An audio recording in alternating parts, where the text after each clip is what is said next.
They're almost battling against each other, and I think we see better hold rate, better CTR with creatives like that because they are just generally more engaging. So we're in South Africa right now, aren't we? Yeah, we're in Cape Town. Loukas has decided that we need a spatula to pass the microphone back and forth. Yeah. We've been here for a few weeks. Highlights of the trip? Do you want to start? Highlights, mine will be different to yours because I know you did something before I arrived. Probably being in the wine regions in Franschhoek. Yeah, and Stellenbosch. But yeah, no, I thought I loved that. Like, it was so picturesque. Too much wine. I don't think I'm going to touch wine for a long time now. But yeah, that was probably my highlight. Low light is probably being pretty ill the whole time. You've been struggling. Paper stomach.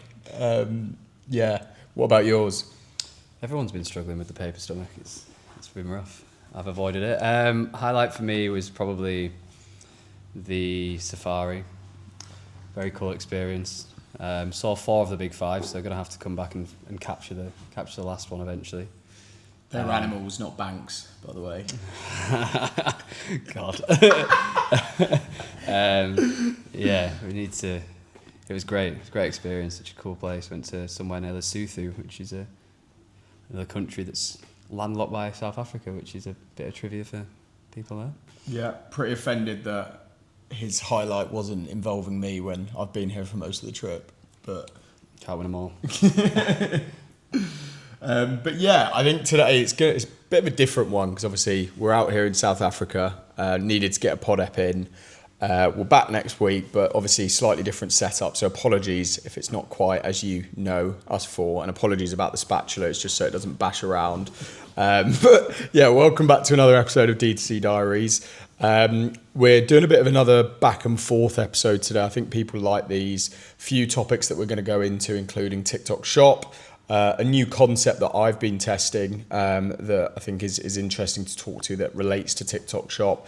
And then actually we want to just go into a bit of a deep dive on some Q&A topics that have been asked within the comments, on our social handles, and a few bits like that. So I guess let's start with the TikTok Shop stuff. I mean, it's more just like a quick thing that is early stages for myself testing, being completely transparent. But I think like we're moving towards, creative now on Meta, coming from TikTok Shop working incredibly well. I know we discussed that example of like Liquid London where we didn't introduce the product solution until like 2 minutes in, this very raw native approach to content, very much like that anti-ad.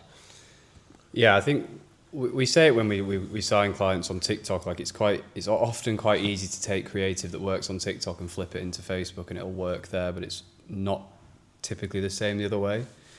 I think like it's a lot more entertainment driven TikTok. There's longer form story driven frameworks do work really well over there, and that's what I feel like a lot of what you see on TikTok Shop. It's almost like a bit of a softer sell. It's just inherently more entertaining. And then when you're flipping it into Meta, all I can assume is like a hypothesis is that's like almost a bit more like upper funnel creative, and it's like helping attract another audience that you aren't through like the more direct response narrative. But definitely I've seen it firsthand with Liquid London, and obviously you're now testing it yourself for some of our clients. Yeah, I think on top of that, like I do genuinely think like this AI piece is a massive driver in that as well. Like a lot of them are much more raw. They're very different to what you would see on Meta, and as a result, they're like cutting through the noise, which I think is definitely helping. But essentially, like as we all know, like podcast ads do really well if you do them correctly. I think the key to that is they have to be really conversational.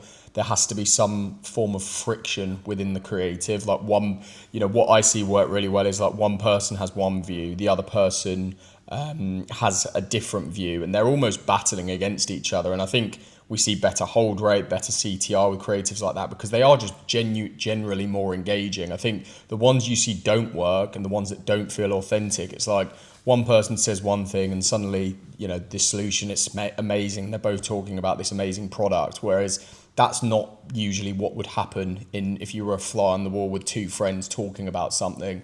Both have potentially opposing views, and it's about using that conflict to drive controversy and engagement within the ad itself. So, bit of a detour there, but what we are starting to test now at scale, specifically for one of our clients, Nutrition Geeks, we did a big podcast shoot day with them. Lots of really controversial opening hooks. Using expert POVs, some that is like a husband and a wife. The product was actually collagen focused, and this one hook is specifically the guy saying, my wife had gone on holiday, had gone on a business trip for 2 months. She's come back looking 10 years younger. I feel like she's had a secret facelift without telling me, along those lines. So what we're seeing working really well on TikTok, just to pause on that for a moment, is these style of creatives that they are using the influence from either an expert or a celebrity talking either about a problem, a failed solution, or actually whatever that product is. They are recording the screen in a very native way. So they're literally just recording their laptop screen with their phone and then using that as the gateway into the solution of the product. So we're testing this now with our own creative, because obviously we can't use shots of either experts in the industry or celebrities talking about these problems or solutions or whatever it might be. So we are using our existing podcast hooks as part of that. So I did a test where it was essentially me saying, I've just listened to this podcast and this guy thinks that his wife has had a secret facelift when actually it was this anti-aging supplement. And then it goes into a shot of me showing the recording on the screen, and then that gives the intro to the product, which then I kind of come in with the solution of, well, actually it was this collagen by Nutrition Geeks, and talking about the backing after that point. It's a very unique and interesting way of attacking that concept, and it's a great way of just making sure we're doubling down and utilizing the assets we actually have available to us, whilst fusing that TikTok style creative that we're seeing work really well, that almost guerrilla style creative on TikTok to our advantage.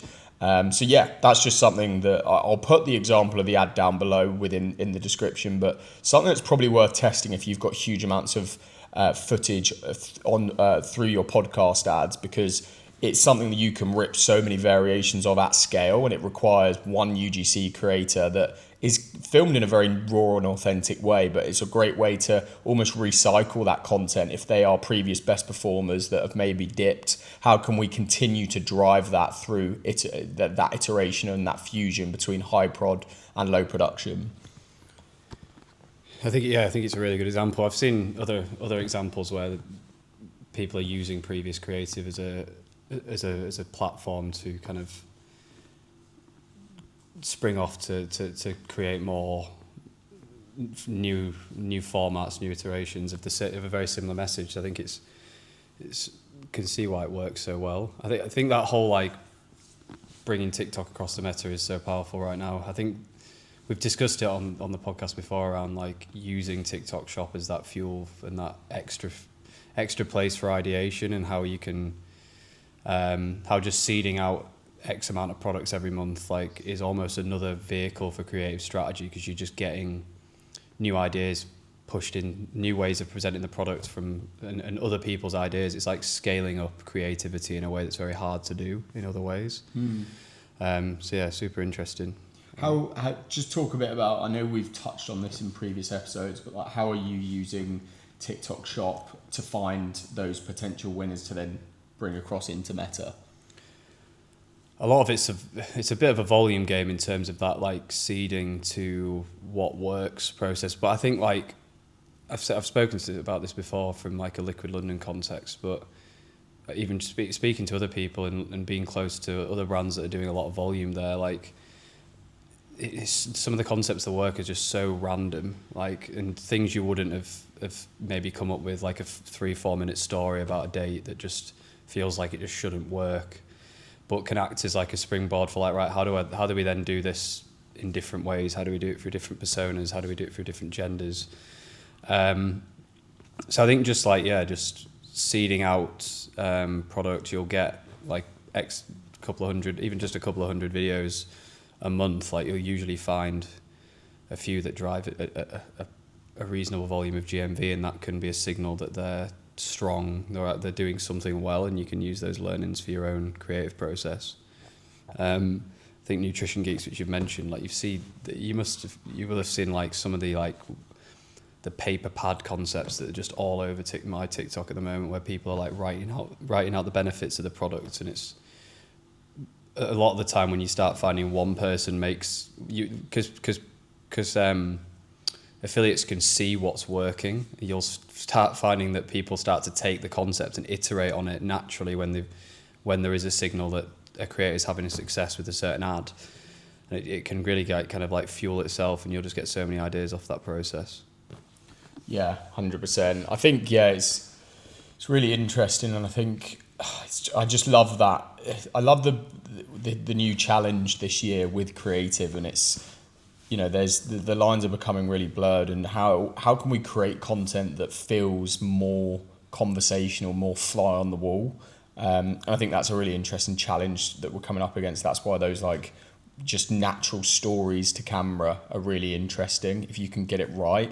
And it's really just storytelling, isn't it? I was talking to someone about this the other day. One of our UGC coordinators, like, I also think it's a different type of skill set to do that sort of creative, that some UGC creators who are really good at the scripted 3-second, very like formulaic, traditional. I'd say it's harder. It is, because it's just like you have to present it in one take for it to really work well. And I just think it's a different type of creator, so I think it relies on creator sourcing and really vetting who you're going to choose to, and really matching the concept with the individual who's going to execute on it, even more so than probably previously. So yeah, really interesting. It's just another format and another way of presenting the unique value proposition of the product, and I think it's hard. It's an interesting challenge trying to think of more and more and more formats and ways to present things. I think that's just going to be the challenge for the next year or two, really. Yeah, I think the key with those like longer creatives that are more storytelling focused is they've got to be somehow relatable. So obviously that Liquid London one, why that did so well is because it's instantly a guy going on a day. It's, you know, you're hooked in by that is naturally something that we can all relate to, that we can find interesting in some way, and we know this is going somewhere for this to have been posted organically. But I think what also is really important is, whether it be in 5 or 10 second chunks, almost treating those as opportunities for like rehooks. So he does that really well, because obviously he's kind of rehooking the audience in a way that doesn't require motion, visuals, but he's doing it through the story. So that might be that he was saying that, you know, he asked her to split the bill on the Starbucks, you know, which, because he goes Dutch on all of his first days. Again, that's going to trigger people. That is a rehook, or a form of a rehook. So it's so hard to keep people engaged for like 2-3 minutes with an individual just talking straight to camera, and it breaks all of the rules really. But that's what's important. You've got to think of it in those short increments that are going to rehook people in, if you're going to want to get to the point where we then introduce the product as a solution. Yeah, it's exactly that. It's like it's easier to be entertaining over like a 20-30 second presentation than really keeping the majority of your audience there to the point at which you present the products, which is obviously further through the video. So I think that's why it's more of a skill, I think, as well. Like, or not more of a skill, it's just a different skill set to really tell a story in that way, like storytelling in like the most engaging like framework or approach is challenging. Yeah. Side note, but have you anything else there before we move on? No, go on. Have you seen and it's quite interesting, I'm seeing like a lot of brands now are starting to set up multiple channels for different things. So for example, they might have one channel purely just for like EGC, employee generated content. They might have one just specifically for like more meme content. They might have one that's more educational focused. So almost treating it like it's a media entity, where you have your different channels, which are essentially different pages, social accounts that do different things, and they're there to almost trigger different types of emotions, rather than just the traditional way where you'd have a single account that would post all of this stuff in one single way. Is that on the same? So is that multiple on, say, Instagram, or is that Exactly? I haven't actually. Who have you seen doing that? So there's a few examples. One is I think Ryanair have started doing it, where they will, because obviously they have like quite interesting, they do like, they really go heavy into like the meme style content. My mind's gone completely blank actually. I should have looked at this earlier, but there was a few others that I looked at in the D2C space that are doing this. I'll find it and come back to it later in the episode. But I think it's just it's an interesting, not at the start, but I think it's an interesting way of approaching like different strategies to drive reach, because I feel like as consumers, we don't all like to consume the same type of content. So by putting everything through a single channel, you're not going to appeal to all of those people, and as a result, your engagement rate is going to reduce. Whereas if you're attacking it from different angles, different ways of evoking that emotion, that obviously still falls in line with that, overarching brand identity, I think there's quite an interesting approach there. Yeah, it's that next evolution of, I feel like brands used to do that by channel. So like TikTok content would be certain, and it still is, that still exists. Like the way you show up on TikTok will be very different to the way you show up on Instagram. But I think the way that, especially like Meta and even TikTok to a degree, has become so good at serving the right content to the right people through that content graph. It's easy to see how that then becomes possible through multiple accounts on the same platform in a way that maybe it wasn't before, because you were getting bucketed to a certain type of follower or a certain demographic. I think it's really interesting. I also think that intrinsically in my mind then opens up ways to, and that's actually no different to a founder and that's no different to like a founder's page and the brand's page, and how those two things exactly. It's just a next evolution of that. So it makes sense, and you can see how that then would aid paid performance. I want to speak about it on a different episode, but that IW8 by David Beckham, like they're doing so much like advertising through different identities, so much whitelisting, listicles, founders stuff. They're really scaling out like the mediums through which they're delivering ads, and then how their customer journey differs by the point at which someone enters that. And you could see how having those like different formats and different pages would open the door to doing more of that, and really tailoring your customer journey and matching like someone who comes off like the more memey page goes to a website experience and a product page experience that aligns to that. Exactly. Or like, or even deeper than that, it's like if we look at Tev, if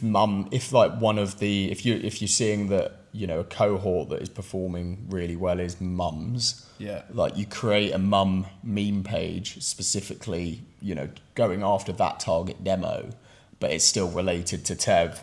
Like the way I'm thinking about it with Club Neuro is like having a pay, obviously, because the main account is very much about like documenting the journey, Liv's journey, the product itself. Whereas having a second account that is more focused on just churning almost like faceless motivational content for people with ADHD, about like the journey, about the small steps, kind of really leaning into that element of motivation for people that suffer with or have ADHD is a way that you can really drive two separate strategies on the same social platform. Yeah, I think that super powerful from an organic perspective. I think like whitelisting is a massive lever right now for brands on paid, and run it like similar to that, but just running distinctly different paid ads through other people's identities that push people through a different customer journey. I think it really opens up another level of like upper funnel reach on paid, and it's another one of those like ways to present the message and get in front of net new audience that's above like your normal direct response content. So I think that's that. If you could do those two things together and own those pages rather than them appearing as like a third party.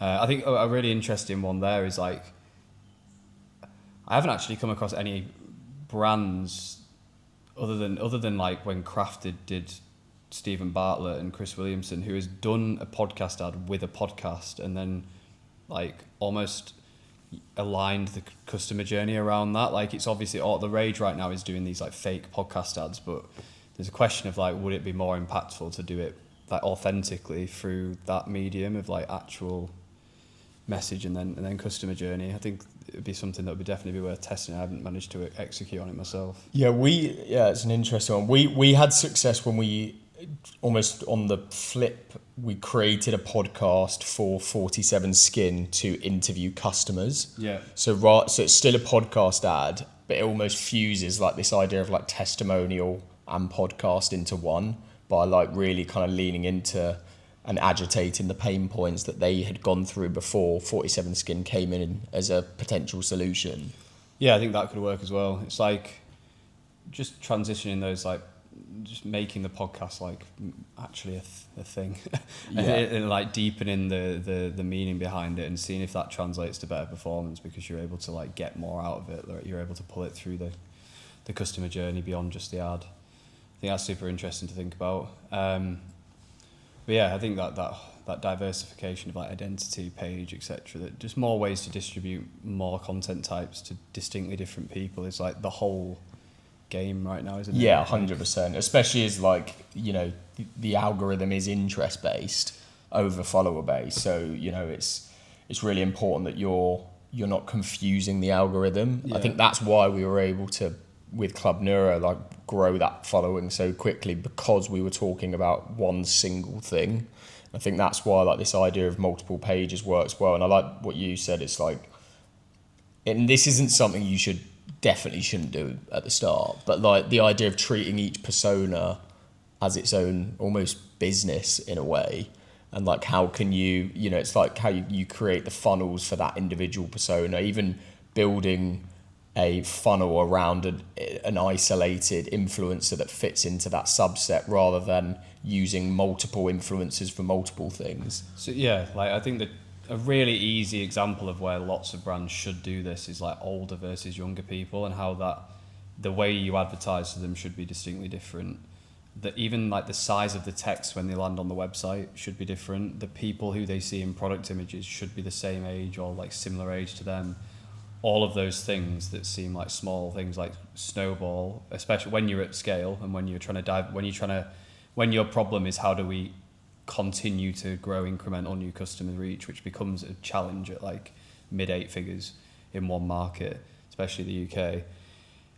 It's like it's like those little incremental adjustments to tailor the funnel from touch point to post purchase really stack up to like massive gains, and that's a massive one, like all the younger people. But you could take it to gender, you could take it to pain point, you could take it to so many different things. Yeah, interesting. Completely agree. What are your thoughts, out of interest, on this idea of like something that I'd put down as, I feel like it kind of aligns with this whole idea of really, you know, seeing more emphasis on face of the brand, founders, content, but also I feel like that is going to trickle through to like the influencer partnerships, and almost like rather than just you working with an individual influencer on a single piece of creative or a single promotion, building campaigns around actual individuals and almost heavily reducing budgets across the board, but working with a few that in a much more intentional way.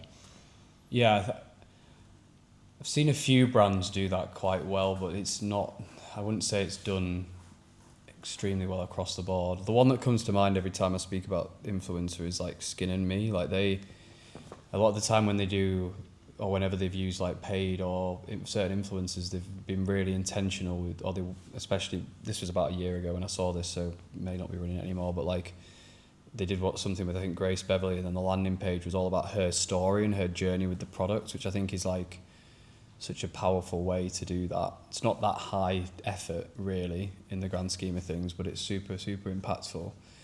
There's a level beyond that, I think, though, which is probably what you're referring to in terms of like how do you build an even like stronger and deeper partnership with them. Jack from D. Louise, when he talked about that collaboration he did with that the individual who was an author, wasn't she? And she had this like micro niche audience that they massively unlocked through a collaboration with her. I think that's a good example. They were like another. Oh no, was she like an artist or something? Or, she was. Oh no, it was like earring brand. It was. She was I can't remember. It was in his episode, but yeah, she she had like, she was an author, but she had like a really, it wasn't typical demographic, I don't think. People can go back and listen to him, but yeah, they went deep and customized products, customized journey, etc. I think that's a good example that comes to mind, but I do think brands will look to do that more. It's that difficult balance though, isn't it? Because like, as with most stuff, it's like quantity and quality. It's like you kind of need both if you really want to keep consistently growing. It's like, how do you do that with one, but then build the playbook for your brand to allow you to then scale the volume up over time?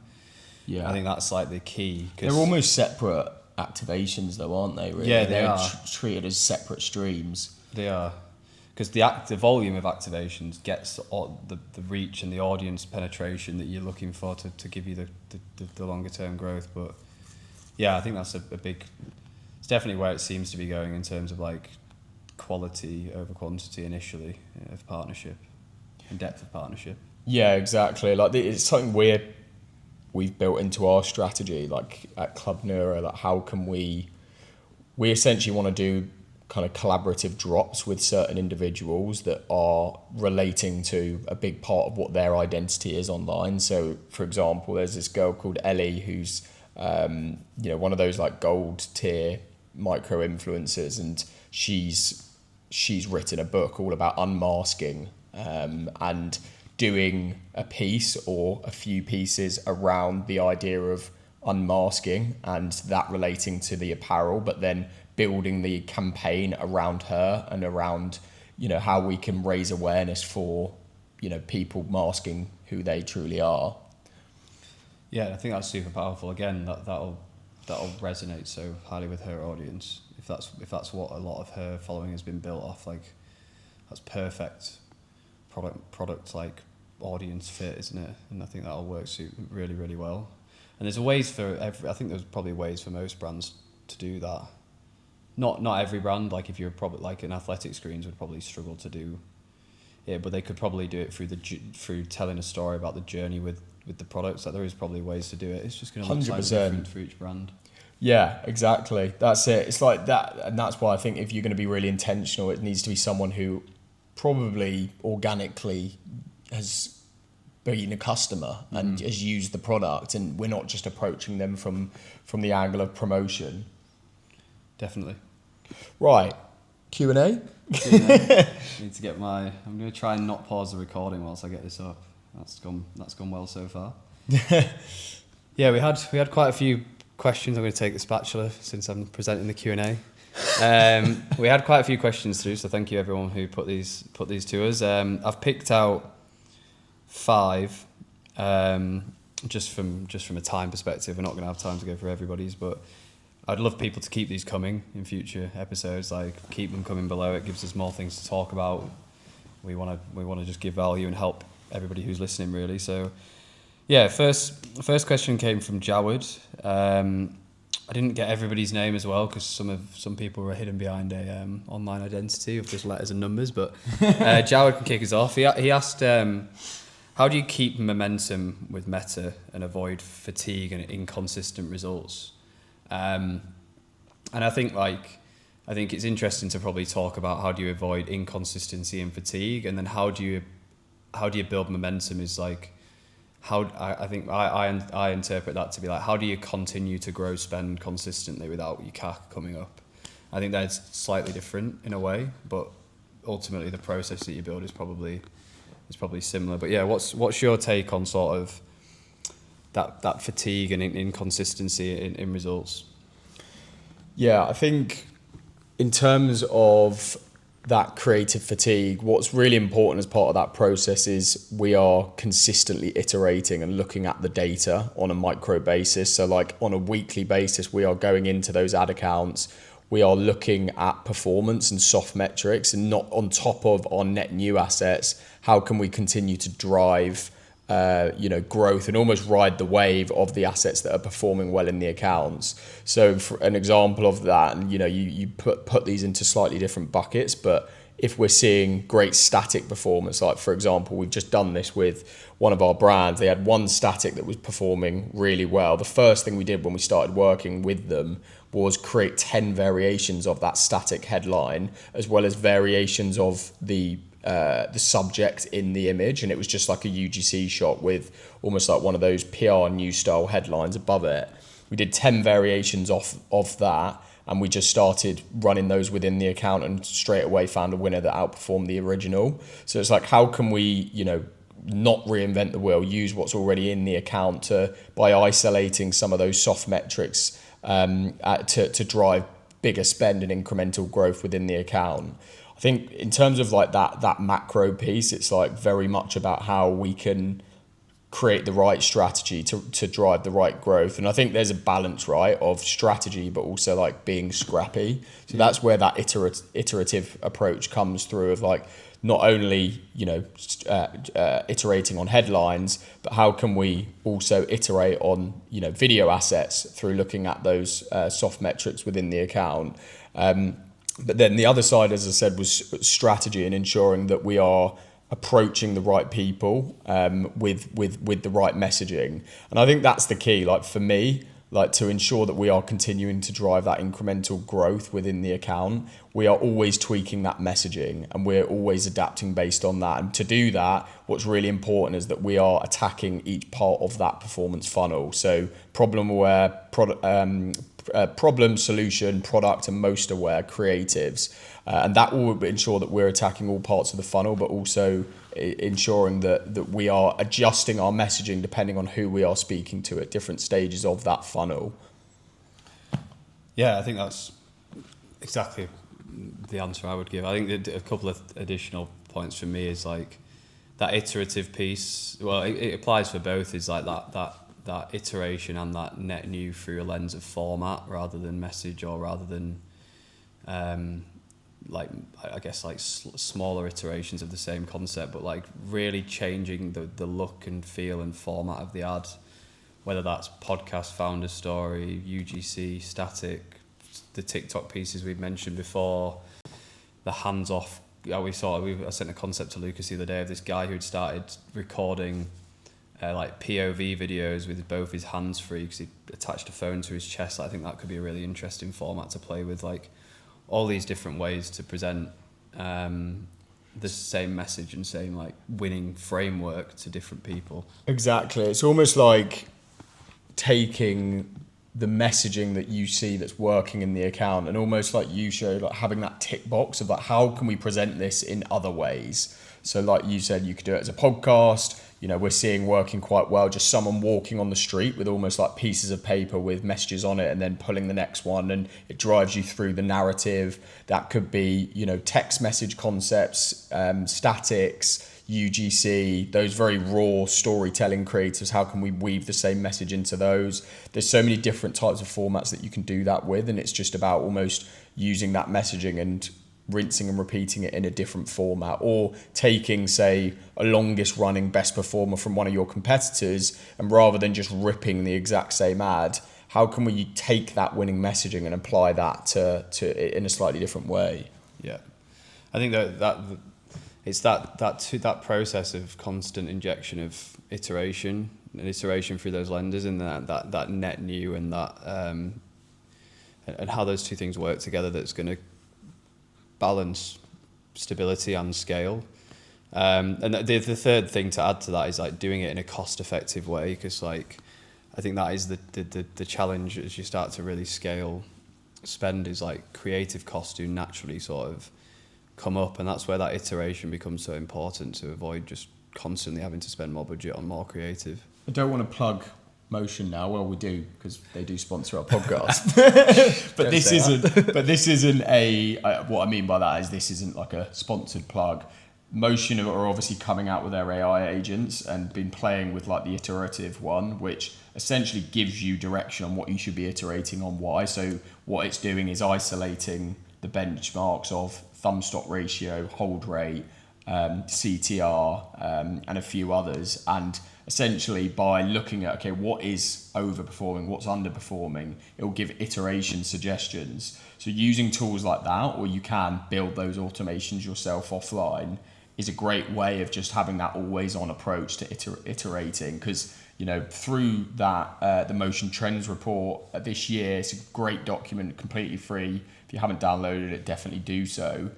there's this just idea of like quantity is what is winning. Driving as much volume through that account as possible is really important. Perfect. So, Kumar, following on from that point actually, Kumar asked, how do you go about driving creative volume with low budgets? So I think this is probably for those brands going from 0 to 1. How do you, as you just said, like creative volume is the game, and probably even more so in that first stage to really find what's going to work and take you to like that first big step change in revenue. What tips and tricks do you have? Do you want to go first? You can go first this time. I went first last time. I think when you're working with low budgets, like the majority of the time you're therefore like cash poor, time rich. So it's like there's going to be an expectation that you are going to be spending more time sourcing creatives if you've not got the capital to outsource to agencies or bring in freelancers, etc. I think now like we're in a time where there's so much free information. And like we've given away so many creative guides. There's Creative OS. There's these tools where like statics, which is where I would start, are so easy to create, so easy as a starting point to be. There's no reason why you can't be producing 50 to 100 statics a month without just through Canva templates if you go and find them from the right sources. That source is us. Yeah. Well, if you want those, we've given so many away for free at this point, so just send me a DM.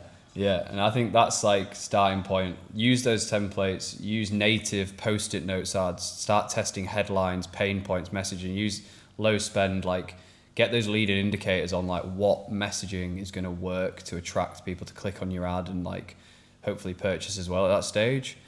And go super deep on that production. And then it's about like, again, we know founders' stories are working. We know employee generated content. It's leveraging your time and iPhone to shoot content. And you can see so many examples of people who are getting scrappy. TikTok affiliates are another example of people who are just shooting content on their phone in their bedroom and making thousands of pounds. Like it's about getting scrappy in those early stages, I think. I was going to say, I think aside from statics, which is always going to be the cheapest route and most time effective, definitely look at TikTok Shop and just what these creators are doing there, because a lot of the time it's faceless, or they're using other things as a vehicle of telling the story, whether it be through post-it notes, etc. Whiteboards is another one. So like if you're someone that doesn't want to be in front of camera, I mean, firstly, I think you should try and overcome that challenge, because you're almost going into a race with one leg.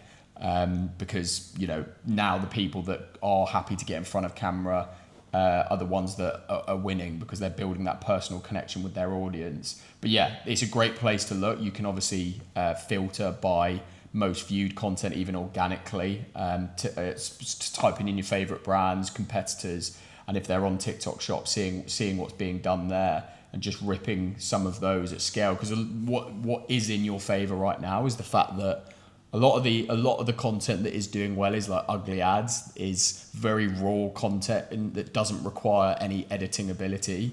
And that's the stuff that you should be attacking first, like really almost mapping out what are the low hanging fruit options here that don't require huge amounts of editing, that don't require huge amounts of expertise in production, post-production, and attacking those first. Yeah, and I think adding to that, it's like be smart in that stage. It's like if you're in a niche and you're selling a product where there's direct competitors, is that whole research phase. And again, we've shared a lot of resources on like doing research from competitors, doing research from forums, social listening. But you can also go on things like Foreplay, Spider, and literally download competitors' best performing ads, put them into Claude, and like just pull the script from it and reproduce that for yourself, and put your own spin on the messaging. I wouldn't word for word or copy the ad from a format perspective, but the messaging behind that creative is proven. Those are the places where you want to start and minimize your chance of failure. Google AI Studio is also really good for that, because it can literally analyze the visuals, and you can ask it for a hypothesis as to why this was, if you're pulling it from a competitor and found it on like 4Play Spider, or even just, ads library, like an ad that's been running for 6+ months, it's probably performing well. Pulling that, downloading it, putting it into Google AI Studio, which is free, and hypothesizing why this is working, asking it to build a framework off the back of it. So it's not ripping the exact messaging, but it's taking the framework and those elements that you can then apply to your own brand. So yeah, again, that's a good way of being able to save some time and deliver a similar execution. Perfect. Let us know how you get on with those tips if you apply them. Kumar did also ask a question around sort of the other end of the process, like when you're how to effectively manage like a huge amount of creative volume. I think that could be a separate episode. I think it would be really valuable to do probably a deep dive episode on that sort of 7 figures to 8 figures, and that less about that like finding products and creative market fit, and more about like that volume and how we really effectively manage that. So we'll come back to that. Leave it with us. Aaron asks a really interesting question actually, and you've just been through kind of that pre and post launch brand process, but he just asked what are the key things you would do pre and post launch for a brand or product, and I think there's obviously so many different lenses you could think through there, so it'd be interesting to get your take on definitely on pre, with you just kind of going through that process. Yeah, I think obviously it completely depends on the brand, like the solution, what you're actually trying to do. But really, like if we want to dumb it down to what it truly is, it's get as many people onto your wait list as possible. And the way to do that is get buy-in. And I think one of the best ways to do that in today's day and age is genuinely documenting every part of the process. Like that is people have like this inherent desire to like follow a journey now, and I think they really enjoy seeing, it's almost seeing under the hood. So in its simplest form, if you can start documenting that journey from, for example, week 1 of building my supplement brand, or and that just documenting each stage of that process as you run, and keeping very consistent with it. Like the more volume, again, organically that you can be pushing through that, the better. You're going to start building more and more connection with your audience. And it's the best way to do that, essentially. I also just think like what is really important as part of that is when you are doing that, like, is there a way that you can be tying your mission into that, like, or your story into that? So you're not just in a black and white form delivering a show documenting that journey. You're somehow tying in the message of the brand or the real frustrations that you're experiencing. The more vulnerable you can be as part of that journey, the better. So for us, like, and I've done a whole episode of this, I'm not going to go too deep onto this right now, but like going really vulnerable with that and making sure that we're not using the video itself or the creative itself to be driving people to the wait list, but doing that through the actual kind of pinned comments. So we would always then say about joining the waitlist within the comments itself. I also just think like, there's that thing of how can we, and I know you have like, you're in two minds about this, because I get it. Like sometimes it can be fluffy and it can be a distraction from direct response. I'm going to come next, don't worry. But I do think there's like this massive thing when you're building a brand about like world building. And I think I've got a really good example of this. So there were these two guys, Joseph Bullen and Christopher Seddon, and they essentially wanted to start this wine brand, but noticed obviously it's a massively saturated market. So it's almost like thinking, how can you create a world on your page that almost breaks through that noise in like a really original and unique way? And I know this is easier said than done, but I think this is a great example of how they've done that. So they created this account called the Rochambeau Club, which was essentially like, they created this fictional universe where it was almost like this private members club in the south of France, and there are all of these characters within each of the posts, and it was almost like this, they created this fictional 80s country club world where they weren't talking at all about the product itself. They just were kind of bringing people along on this journey, talking about these stories that had happened in the Rochambeau Club. And they'd very much created this world through the aesthetic of it whilst storytelling. And then they obviously introduced that their, house drink was their wine. And that's kind of then created this transition from, the world to the actual product itself. And it's kind of what we did with Club Nuri. We gave the value, the entertainment before we actually started selling the products. And I do think there's value in that as well. If you can somehow create that world that then that then aligns with what the product that you're trying to sell is. Definitely. I think two things you mentioned there. One about the engaging your community and the journey. I think an example of a brand, and I think you mentioned sort of documenting it. Sorry, I think the next step is engaging them in decision making through the journey. Yeah, that's another thing we did. But you did that. Yeah, you did that really well. I was going to say you obviously engage. You've kind of carried that on post launch in terms of color selection, design selection, feedback, and I think it's really clever in terms of getting the buy-in, but also minimizing like chance of failure because you're getting loads of feedback before you even make anything. Another example of a brand doing that really well right now is that Salt, which is that Henry and this co-founder's name escapes me. Apologies if she watches. That's bad. But they're the electrolyte brand, but they're very much like involving people in packaging decisions in almost like a bit of a guerrilla marketing way, or just a very different way to like corporate, like you get what you're given sort of vibe. And I think that's a really powerful approach. There's the second one I was going to give has escaped me now. As in, but pre-launch. Yeah, it was going to piggyback off what you said. Massive mind blank. I'm going to go to add to my own take anyway. Apologies. I think, yeah, I think everything Loukas said from like a brand perspective is super important, and I think that the coming from more of like that performance, like 0 to 1, how do we do it as efficiently?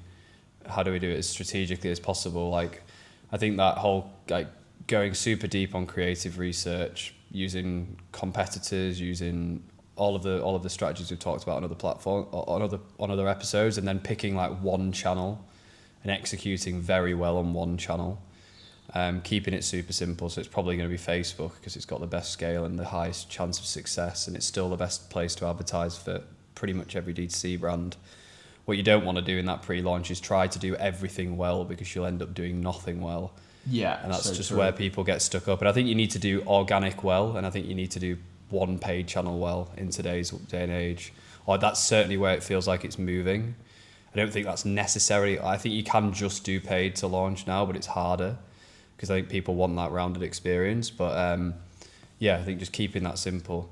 I think another great example of a launch that just fucking killed it was that David protein bar. Yeah, he's killed it with 2 products, hasn't he? Yeah, just like, honestly, the way they launched that product was just, they just finessed it, and they just did some really cool things. Like, they did gamification as part of it. So like, if you're in the first 100 people to buy the protein bar, you get X, 1,000 X. Like, so they kind of layered in this idea of gamification, and they also just went really heavy on seeding ahead of launch to build that hype, and their whole goal was like get as many people onto that wait list as possible for when we launch. And I think it's about how you incentivize people to that wait list.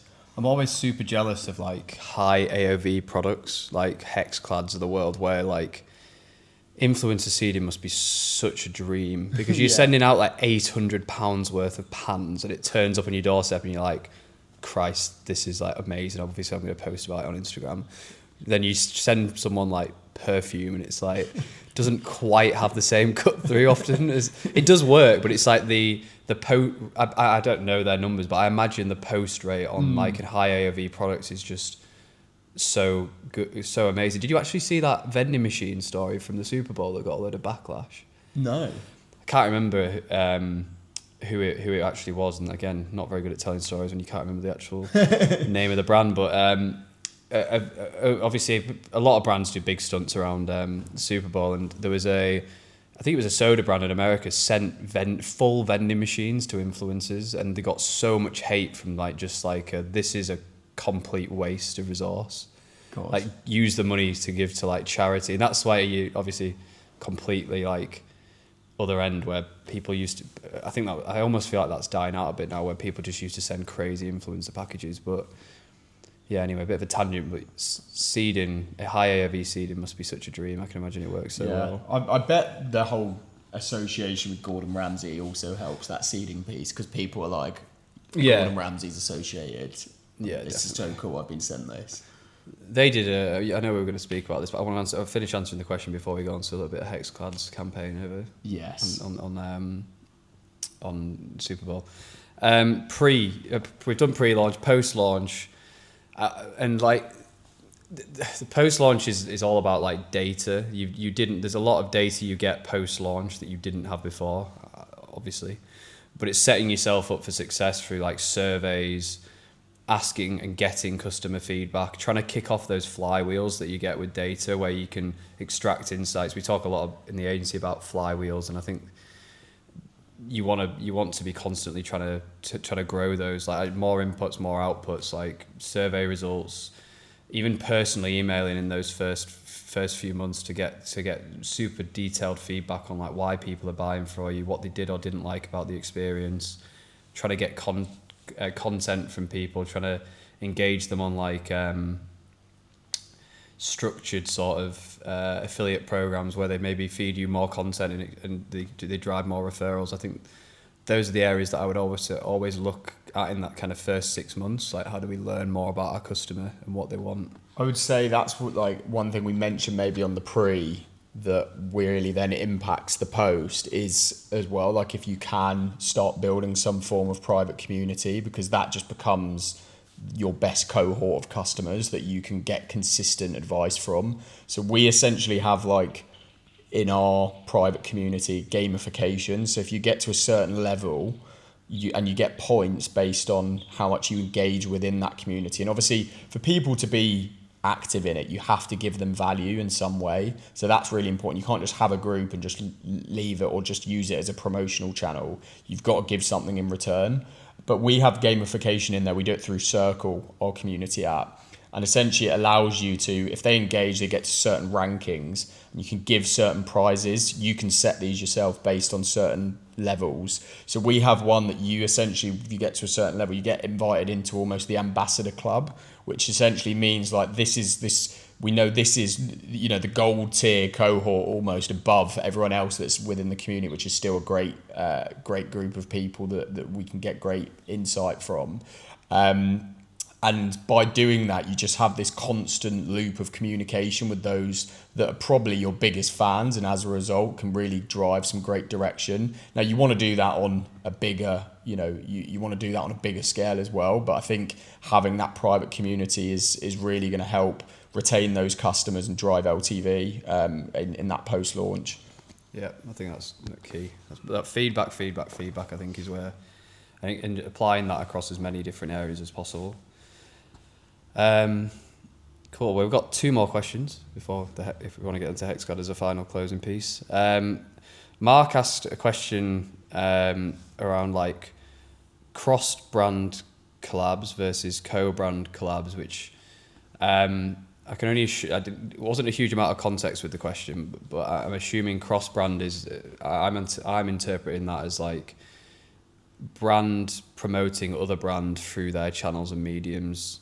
And that kind of like agreement that you would cross promote each other, and then co-brand more of that kind of deeper co-branded product or like customer experience.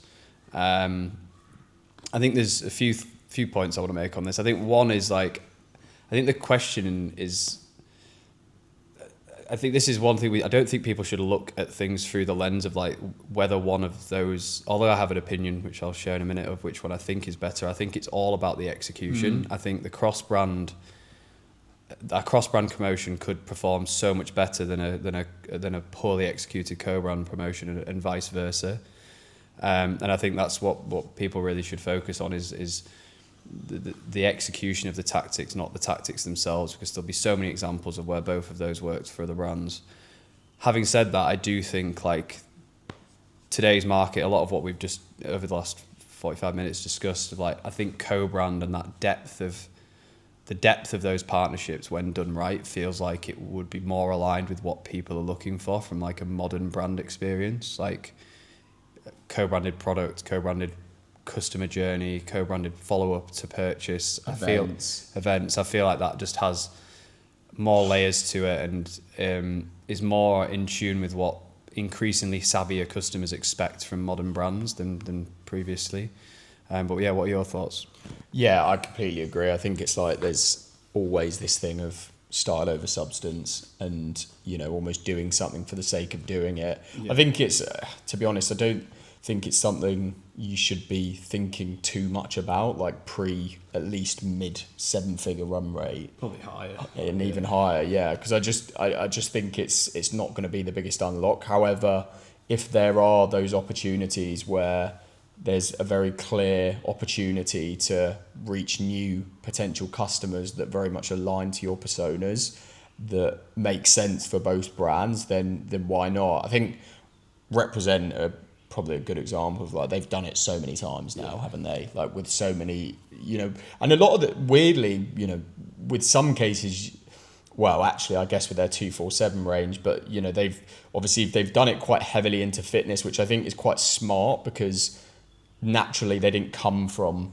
fitness. They were high-end fashion and then have moved obviously to their 247 brand, and it's a great way for them to unlock new potential customers with, you know, the likes of Pure Sport, which is a running supplement brand, or a Humantra, which is a electrolyte brand. It's all about that again, that incremental audience. Like, if you're still stacking net new customers and your net new customer growth is growing month on month on month through like your core advertising channels, I just don't think it's worth the money. Just spend more on Facebook, just spend more on what's working. But when it becomes increasingly challenging, and I think that's the point at which it really can help you unlock those like subcultures, I guess you'd call it, that are less receptible to just like the advertising that you're putting out there. That's if you're viewing it through a purely ROI lens, but like there's a lot of that could be considered brand halo and like other reasons for doing it. So yeah, but as I say, I think focus on the execution rather than the which tactic's better would be the general principle there. Yeah, there's always got to be some form of like purpose, like reason. It can't just come across random, or I think it's going to be quite disruptive to the audience. Definitely. Do you want to quickly touch on Hexclad to finish? Yeah, let's do that. Go on, you lead. So, I'm sure you've all seen. Still can't get over this. The Hexclad collab, the Super Bowl, which is the first D2C brand ever to make that forum, which I think is a good macro, and I think macro signal. Dollar Shave Club? Did they do one? I think they did, yeah. Oh. Second. But still. First in a long time. Yeah. I think it's a good macro signal for like what consumer brands are becoming, which is not just a D2C brand, it's like holistic, and like they start there but they very much like grow beyond that, or they started there but believe they started there anyway. But yeah, interesting to hear your thoughts on like the execution. I think what was quite interesting was they tried to approach it in a way that was like, and it's like typical D2C brand. Just like this is brand marketing. But like, how can we also somehow bring in, you know, the idea of direct response? Buy this product. Yeah, exactly. So the whole concept, if you hadn't seen it, I'm sure you have, but essentially it's Gordon Ramsay. He turns up to like a secret location. We don't know where that location is. It's talking about this, this material that's come from the future, and they don't know where it's come from, and it's, you know, so advanced. And obviously it then turns out to be a Hexclad. What I love about what they did with this campaign was more in the build up to the campaign. So, you know, most of the time you'll find with like these, especially these TVC ads, they're quite one dimensional. Like there's either a single ad, there's not much use of like how we can bring in certain different layers to be able to drive a certain output. And they built a lot of attention around this campaign before it actually reached. So it almost was the punchline when it actually got to the point of the Super Bowl. So what they did was they teamed up with one of those individuals who essentially, like, you know, when you drop on a map a certain location, it'll be on a town, and he will instantly be able to tell you the country it's in. I know the guy. Was it the exact guy who does them all over TikTok? There's like one massive guy that they partnered with on it. Oh, it was. I watched the TikTok, but I didn't know that was part of the. That was exactly, yeah. So I was part of this narrative. I had no idea it was relating to Hexclad. So essentially, what it was there was an image that Gordon Ramsay, and this was all instructed as part of the campaign. Gordon Ramsay put up a picture. So sorry, the thing I forgot to mention. It turns out that they're in what's it called?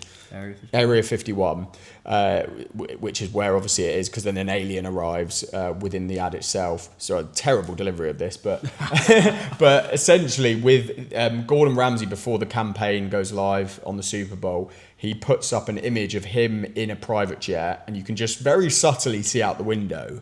And you can't see where it is. And essentially they then partnered with the guy who is able to tell you where anywhere is. And firstly, people start commenting on Gordon Ramsay posts. They're like, where is that? Like, you know, there's these weird mountains in the background.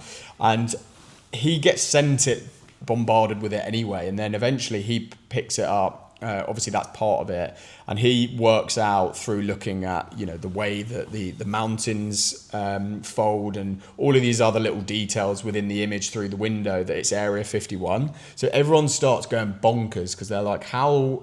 You know, why is Gordon Ramsay at Area 51? And it kind of had built this massive hype around it.